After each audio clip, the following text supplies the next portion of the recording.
Devido à sua recusa, Policarpo foi condenado à morte e amarraram-no em um poste.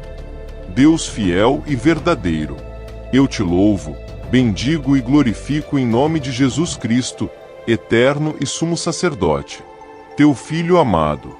Por ele, que está contigo, e o Espírito Santo, glória te seja dada agora e nos séculos vindouros. Amém. Depois de proferido esse amém, os carrascos acenderam a fogueira e a chama alçou-se alta e brilhante. Neste momento, presenciou-se um milagre. Policarpo estava em pé, dentro da fogueira, mas não se queimava. Vendo que o corpo dele não podia ser destruído pelo fogo, mandaram o executor matá-lo à espada.